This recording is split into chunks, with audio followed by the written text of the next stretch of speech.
top stories this evening, sponsored by Courts, bringing value home. 119 neonatal deaths recorded during 1 year period. Teachers debunching and other benefits. Ball is in the government's court. TSU rank busted with over 21 kgs of marijuana. Operation had been intelligence driven. And St. Rose's demolition begins. Traffic arrangements in place. HGP Nightly News begins now.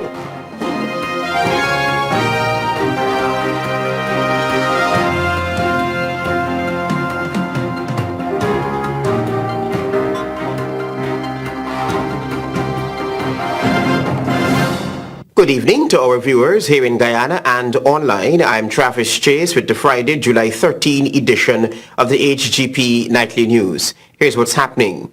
Minister of Public Health Valda Lawrence refuted claims in the National Assembly that there is a high rate of neonatal deaths at the Georgetown Public Hospital. The opposition criticized the figures provided in the National Assembly. Jevon Vickery reports. The figures presented to the National Assembly outlined that during the period June 1, 2017 to June 30, 2018, of the 1,155 admissions to the Georgetown Public Hospital, there were 119 deaths of newborns, representing 10.3% of the total admissions. Minister Lawrence was grilled on Thursday in the National Assembly by Opposition Member of Parliament Dr. Vindhya Prasad, who suggested that there was a high mortality rate of newborns at the Georgetown Public Hospital. Based on claims that several cases of neonatal deaths were not properly investigated, Dr. Prasad used the opportunity to seek clarity from the minister about the progress of these investigations. Has the ministry and the Georgetown Public Hospital investigated the causes of the increased and alarming number of neonatal deaths? Follow up to those. When was this investigation done and who comprised the investigation team? What corrective measures were recommended and have been put in place? And was poor sterility and infrequent testing of the unit responsible for any of the deaths in this period? If so, how many? Minister of Public Health Valda Lawrence explained that while the number of cases have decreased over time, one death is too many. She affirmed that these cases are investigated. Let me just inform the honorable member in this House that every neonatal is reported, and a report is prepared and reviewed by the Child Mortality Committee, which comprises of not only persons from within the government sector, but those from the private sector. And if the report shows any discrepancies, then further investigations are done. Minister Lawrence said that since the investigating period, the review illustrated that there was no special investigation launched into the number of mortalities at the neonatal intensive care unit. Since for that period under review, there was no special investigation launched since there was no increase in the neonatal deaths in this period. With regards to the investigation done, as I said, we did not do any because we didn't have any such discrepancies in the report to launch one. Jevon Vickery, HGP Nightly News. Thank you, Jevon. With the police, 3 vendors were on Friday charged for that multi-million-dollar jewelry heist at the Stabroek Market. The trio charged were Clifford Rodney, 66, of 1 Mile Linden, Albert De Freitas, 54, of Leopold Street, Georgetown, and Tyrone Marks, 31, of Eccles, East Bank, Demerara. It is alleged that between July 2 and July 3, 2018, the men broke and entered the jewelry store in Stabroek Market and stole millions of dollars worth of jewelry, the property of L.C. Prasad and Sons Jewelry Store. The men were not required to plead to the indictable charge. Representing the interest of the accused were attorneys at law Pamela DeSantos, Kenzie Williams, and Adrian Thompson. The attorneys claimed that their clients were beaten into making a confession. The prosecution, however, objected to bail on the grounds that the men have pending matters of a similar nature in the courts. Chief Magistrate Anne McLennan remanded the trio to prison until July 23. After the break, TSU rank busted with over 21 kgs of marijuana. Operation had been intelligence-driven. Stay with us, HGP Nightly News. Welcome back to the HGP Nightly News. The aging issues regarding adjustments in remuneration for public school teachers and their conditions of service were raised in the National Assembly on Thursday. Here's that report. Public school teachers are currently paid on the weight of their academic qualifications, with their years of experience not taken into consideration. The Guyana Teachers Union suggested a debunching of the salary scale with the Education Ministry since 2011, through which teachers should be paid salaries commensurate with their years of experience. This matter has dragged on over the years and has become a source of vexation among the nation's public school teachers. It was among questions posed in the House on Thursday by a member of the teaching fraternity, MP Africo Selman of Region 10. What are the reasons for the delay since the Special High-Level Task Force was composed of specially selected representatives of the government and the report resulted with joint agreement on both sides? 2. Will government address the outstanding issues of debunching and the housing project? 3. What is the status of the monies that were allocated for the housing project? 4. Will the government include those teachers who would have retired during the period 2015-2018 and those who will be retiring prior to government's decision who are entitled to their benefits? 5. When will the teachers of this country be informed of the commencement and implementation of that report's recommendations? Education Minister Nicolette Henry essentially told the House that the ball is in the government's side of the court regarding the burning issue affecting the teaching fraternity. The report submitted by this high-level committee was forwarded to the Ministry of Finance for review, analysis, and guidance. Having completed that review, the report is now before Cabinet, and as soon as that is concluded, all parties will be aware of the outcome of that report. The previous multi-year collective agreement between the government and the GTU expired in 2015, and no other agreement has been reached since then. Just recently, teachers staged a protest at the headquarters of their own union, demanding that GTU leaders speed up the process with the government to resolve the issues at hand. Education Minister Nicolette Henry insists that the remedy for all the pain currently being experienced by public school teachers is with the Cabinet. The second question, with regard, will the government address the outstanding issues of debunching? I have to say that all of the matters contained in the report will be addressed together, and therefore that will be communicated at the time when the outcome of the report is communicated.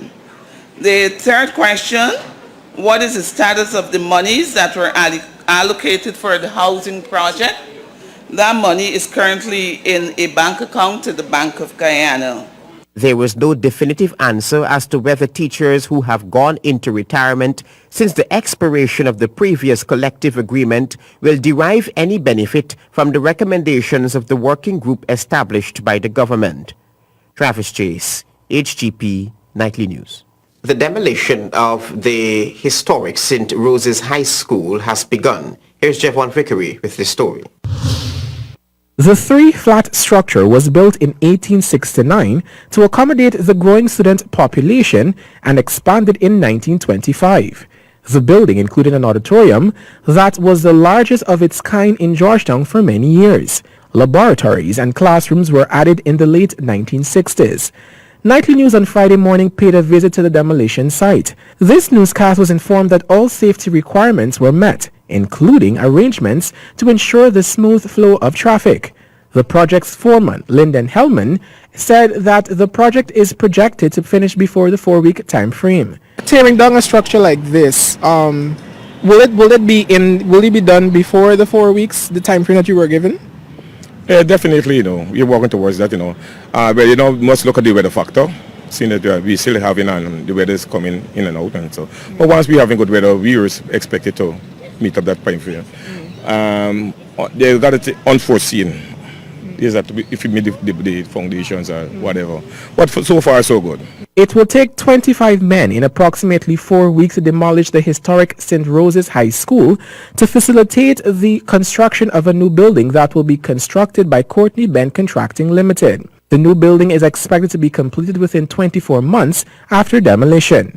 Hellman explained that so far, there has been no difficulty or reported incidents that workers encountered on the project. The compulsory phrase of this work is the hoarding up or the fencing off of the area, so to speak, and the roof, right? Demolitions mostly start from the roof, right? So our thing now is to take down the roof in a careful manner and observing all the safety, make sure that the workers, this part of the work is done in, safe manner. Javon Vickery, HGP Nightly News. On the police blotter, an intelligence-led operation will soon see a policeman before the courts charged with trafficking in narcotics. More details in this report.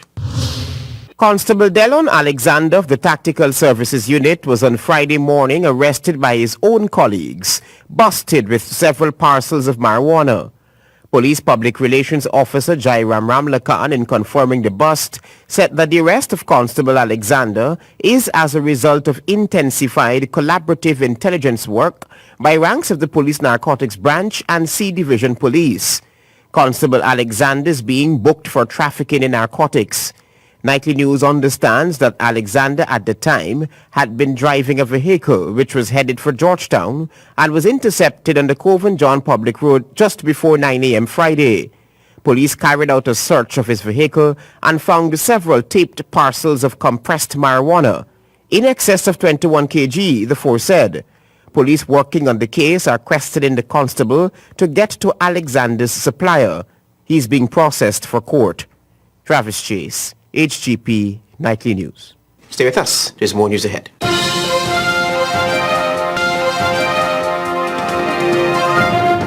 You're watching the HGP Nightly News. Welcome back. The government is currently working out a system that will make provision for small local contractors to benefit from at least 20% of government contracts. Minister of State Joseph Harmon says the administration is revising the preconditions of the laws governing contracts to ensure that small operators in various areas of service are also included.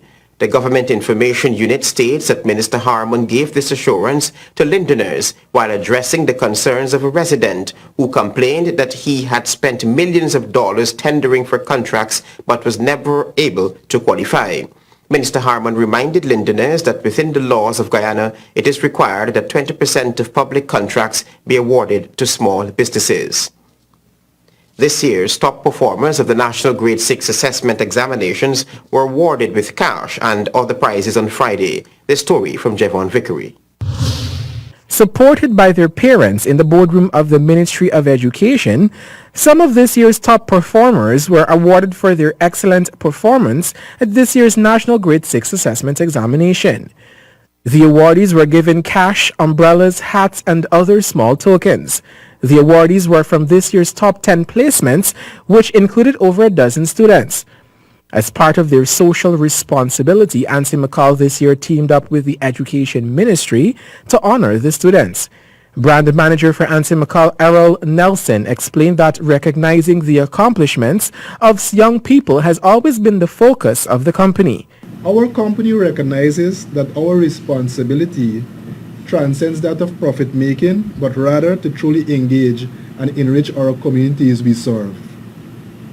While we are using this event to support the nation's top achievers, we are also using this event to present hampers to the top 10 students in every region across Guyana.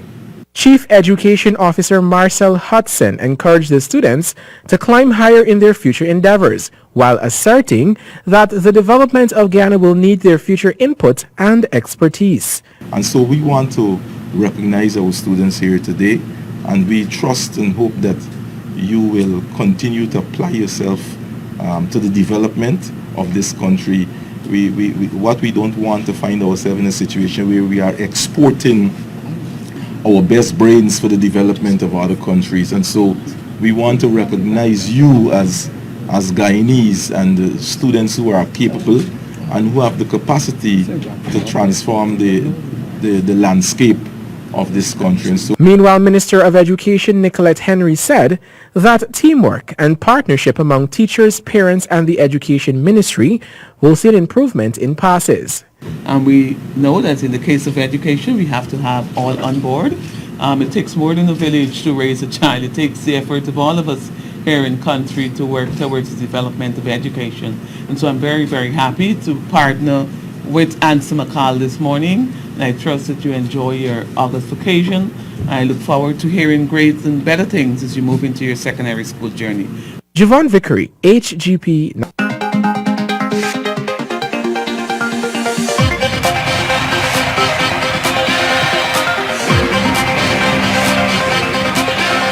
Thanks for staying tuned. I'm Colin Abrams with the HGP Sportscast.